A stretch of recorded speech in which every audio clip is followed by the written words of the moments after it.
El sol se filtraba perezoso sobre las paredes desgastadas de la vecindad. Todo parecía transcurrir con la misma rutina de siempre. Doña Florinda, impecable como cada mañana, alistaba a su hijo Kiko para que no se ensuciara con el polvo del patio. Pero la calma no duró mucho. «Tome, por estar molestando», gritó doña Florinda mientras estampaba una sonora cachetada en la mejilla de don Ramón, que apenas había cruzado el patio para buscar agua. «¿Y yo por qué?», replicó don Ramón tambaleándose, sobándose el rostro. En un rincón, Kiko inflaba su pecho con orgullo mientras mostraba su nuevo juguete. «Mira, chavo. Mira, Popis. Tengo un camión a control remoto que tú nunca tendrás», decía con su risa chillona, mientras el chavo lo observaba con ojos brillosos y algo de envidia. La Popis, como siempre, hablaba con esa voz gangosa que desesperaba a todos. «Ay, sí. Y también tiene luces». El chavo, sin entender bien, se acercó demasiado y, al ver las luces parpadear, se sobresaltó tanto que se quedó tieso en medio del patio. «¡Ay!», le dio la garrotera, gritó Kiko. La Popis no dudó en traer un balde de agua fría y arrojárselo en la cara. El chavo se estremeció y volvió en sí, tosiendo. Mientras tanto, el profesor Girafales entraba a la vecindad con su habitual elegancia y el ramo de rosas en la mano. «¿Se puede?», preguntó, como siempre. Doña Florinda cambió inmediatamente su semblante severo por una sonrisa dulce. «Pase usted, profesor. Qué milagro que viene por aquí». Y, como era costumbre, doña Clotilde se aproximaba a don Ramón con voz melosa. «Rorro. ¿No quiere que le prepare una tacita de café?». Don Ramón, incómodo, retrocedió, pero su escape fue interrumpido por la llegada del señor Barriga, quien entró jadeante. «Vengo a cobrarle la renta, don Ramón». Todo era parte del ciclo inquebrantable de la vecindad. Nadie sospechaba lo que estaba por suceder. Nadie imaginaba que aquel día, lo que hasta entonces había sido comedia y rutina, se convertiría en pesadilla. Fue entonces cuando las televisiones comenzaron a encenderse solas. Una en la casa de doña Florinda, otra en la de doña Clotilde, incluso la vieja pantalla polvorienta que don Ramón juraba no tener conectada. Todas se iluminaron con el mismo resplandor azulado. Primero apareció estática, un ruido áspero que se filtraba por los cristales y las rendijas de las puertas. Luego, una figura oscura emergió de entre las sombras de la pantalla. Era alto, con ojos que parecían huecos, un rostro alargado y deformado, cubierto de grietas, como si hubiera sido tallado en piedra quebrada. De su boca no salían palabras, sino un zumbido constante, como el de miles de insectos. Una voz distorsionada retumbó en todas las casas al mismo tiempo. «Yo soy The Locust. Y vengo por ustedes». El patio entero quedó en silencio. Hasta el ruido de las aves callejeras cesó. Los vecinos se miraban confundidos, algunos aterrados. «¡Ay, Dios mío! Es el asesino de las noticias», chilló doña Clotilde, tapándose la boca con las manos. De inmediato, la figura comenzó a golpear desde adentro de las pantallas. Primero con sus garras alargadas, luego con todo su cuerpo. El vidrio se agrietaba como si fuera hielo delgado, y pronto un brazo delgado, cadavérico y plagado de cortes atravesó el cristal, arrastrando consigo sombras y un hedor putrefacto. Los niños chillaron. El chavo intentó esconderse dentro de su barril, pero el eco de esa voz invadía hasta el último rincón. «Uno por uno. Me alimentaré de ustedes». La normalidad de la vecindad se rompió en mil pedazos. La televisión de cada casa se encendía al unísono, mostrando el mismo rostro espectral. «No hay salida», dijo The Locust, estirando sus garras hacia el patio. El aire se volvió helado. El suelo temblaba levemente bajo sus pies, como si algo invisible reptara por debajo. Y ahí, entre gritos y confusión, fue cuando todos comprendieron que la vecindad ya no era un refugio pobre pero alegre. Ahora era una trampa, y aquel ente había venido a cobrarse a cada uno de ellos. El patio entero quedó paralizado, como si el aire se hubiera vuelto denso, imposible de respirar. Las pantallas chisporroteaban, y cada imagen mostraba a The Locust mirándolos fijamente, con esos ojos vacíos que no parpadeaban. Un rugido metálico sacudió el lugar cuando uno de los brazos de aquella criatura terminó de salir del televisor de doña Florinda. La pantalla se hizo añicos, lanzando fragmentos incandescentes que se clavaron en las paredes y en la mesa donde ella había servido el desayuno. «Dios mío», gritó doña Florinda, abrazando a Kiko y a la Popis, que chillaban sin control. El profesor Girafales intentó mantener la calma, aunque su voz temblaba. «Tranquilos. Debe haber alguna explicación científica para esto». Pero la explicación no tardó en mostrarse. El brazo espectral de Delocust se estiró de manera imposible, como si fuera una serpiente cubierta de carne podrida, y golpeó de lleno contra la mesa, partiendo la madera en dos. Don Ramón, sin pensarlo, lanzó una silla contra la pantalla. «Váyase al diablo, engendro». La silla atravesó la pantalla, pero no detuvo a la figura. Al contrario, el televisor se deformó como si tuviera vida, extendiendo más sombras hacia el patio. La vecindad comenzó a temblar. Las luces parpadearon.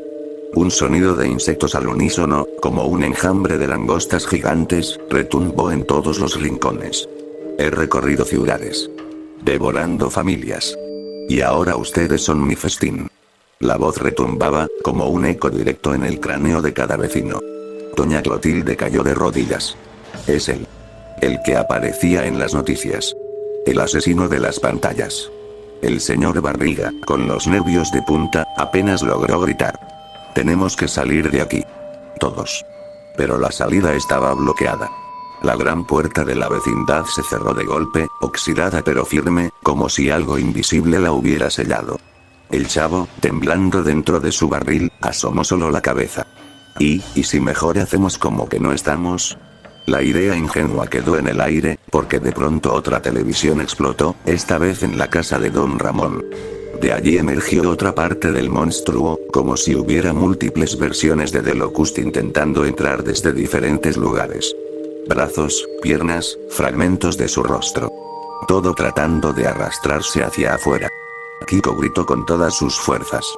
«Mamá. Me quiere aplastar». La criatura lanzó un zarpazo que rasgó la pared a centímetros del niño. Doña Florinda lo cubrió con su cuerpo, mientras el profesor Girafales intentaba defenderlos con una escoba que había encontrado cerca, golpeando contra el aire, inútilmente. El hedor se hizo insoportable. Era como carne quemada mezclada con humedad rancia. Cada respiración dolía. Y entonces ocurrió lo más aterrador. Delocust no solo atacaba físicamente. También comenzaba a deformar la mente de todos. Las paredes del patio se ennegrecieron, como si fueran absorbidas por un líquido oscuro. Las risas de Kiko se distorsionaban, sonando más graves, más macabras. La voz de la Popis se repetía en eco, diciendo frases que ella nunca pronunció. «Todos morirán. Todos morirán». El chavo salió del barril llorando, sujetando su resortera. «No nos va a ganar», dijo con la voz quebrada, apuntando hacia la pantalla. El gesto infantil provocó una carcajada grotesca de Delocust. Primero el hambre. Luego la sangre. Fue entonces cuando doña Clotilde, con el rostro bañado en lágrimas y rabia, levantó las manos hacia el cielo. «Ya basta. No permitiré que acabe con nosotros». Comenzó a recitar unas palabras antiguas, extrañas, en un idioma que nadie conocía. Su voz se quebraba, pero algo en el aire cambió. Una fuerza invisible pareció luchar contra las sombras del televisor. El monstruo gruñó. «Bruja». Las pantallas vibraron violentamente, como si fueran a estallar todas al mismo tiempo. Y así, la verdadera batalla apenas comenzaba en la vecindad. El patio se oscureció de golpe, como si el cielo hubiera sido arrancado del lugar. Los rayos del sol dejaron de entrar, y todo quedó iluminado únicamente por el resplandor azul de las pantallas. El aire era espeso, húmedo, con un zumbido constante que no se iba de los oídos. La invocación de doña Clotilde provocó que las pantallas explotaran al mismo tiempo, lanzando vidrios en todas direcciones. El sonido fue ensordecedor. Cuando el polvo bajó, algo se arrastraba en medio del patio. Era él. Delocust había logrado salir. Su cuerpo era una amalgama de carne seca, huesos expuestos y venas que se movían como gusanos vivos. Tenía más de 2 metros de altura, con un torso deformado y brazos demasiado largos, terminados en garras afiladas que goteaban un líquido negro. Su rostro, una máscara agrietada, no tenía ojos. Pero todos sentían su mirada directa, clavándose como agujas en sus cráneos. Los vecinos retrocedieron. Nadie podía respirar con normalidad. El hedor era insoportable, como si la muerte hubiera tomado forma. El primero en reaccionar fue el señor Barriga. Con un grito de desesperación, tomó una silla y la arrojó con todas sus fuerzas. El impacto apenas hizo que la criatura girara lentamente la cabeza hacia él. Una sonrisa macabra se dibujó en su rostro seco. Deudas. Siempre se pagan con sangre. La criatura se lanzó sobre él con velocidad inhumana, hundiendo una de sus garras en su abdomen. El grito de dolor del señor Barriga retumbó en el patio, mientras la sangre manchaba el suelo empedrado. «Señor Barriga», gritó don Ramón, corriendo hacia él. Intentó golpear a Delocust con un palo de escoba, pero la criatura lo apartó con un solo manotazo. Don Ramón salió disparado contra la pared, golpeándose la espalda con fuerza. Doña Florinda abrazaba a Kiko y a la Popis, temblando, pero no se quedó inmóvil. Con una furia desconocida, se interpuso entre la criatura y los niños. «A mí nadie me toca a mis hijos». Y con la misma fuerza con la que acostumbraba a bofetear a don Ramón, descargó una cachetada en el rostro de Delocust. El golpe resonó, la piel del monstruo se hundió bajo la palma, pero no se rompió. La criatura inclinó la cabeza, como confundida, y luego lanzó un chillido que hizo vibrar los cristales de las ventanas. Kiko cayó al suelo tapándose los oídos, y la Popis lloraba desesperada. El profesor Girafales, dejando a un lado su ramo de rosas, tomó el palo de escoba que había quedado tirado y se lanzó contra el monstruo. «No tocarás a mis alumnos». Golpeó una y otra vez, con más rabia que fuerza. Don Ramón, aún adolorido, se levantó tambaleando para unirse a él. Entre ambos intentaban contenerlo, aunque era como atacar a una montaña. Doña Clotilde no dejó de recitar su extraño conjuro, con los ojos cerrados y las manos en alto. Un viento gélido comenzó a soplar en el patio, y chispas verdes surgieron de sus dedos, impactando contra el cuerpo del ente. El monstruo retrocedió apenas, rugiendo con rabia. «Bruja. Maldita». El chavo, con lágrimas en los ojos, sacó su resortera. Apenas tenía una piedra, pero apuntó con decisión. «Vete. Déjanos en paz». Disparó. La piedra golpeó el rostro de Delocust y dejó una pequeña grieta en su máscara agrietada. Un líquido oscuro comenzó a escurrir de la herida, y el monstruo chilló con furia. La Popis, en un arranque de valor, tomó el palo roto de escoba que había usado el profesor Girafales y comenzó a golpear las piernas de la criatura. «Largo. Largo». Kiko, entre sollozos, lanzó su pelota directo al torso del ente. El golpe fue insignificante, pero su acto de valor hizo que los demás no se rindieran. La batalla había comenzado. Todos, incluso heridos y aterrados, enfrentaban a la criatura. Pero Delocust era demasiado fuerte. Cada golpe que recibía parecía enojarlo más, y con cada movimiento suyo, dejaba a alguien herido. El patio ya estaba manchado de sangre, las paredes agrietadas, y el eco de sus risas se confundía con los gritos de dolor. La vecindad se había convertido en un campo de batalla.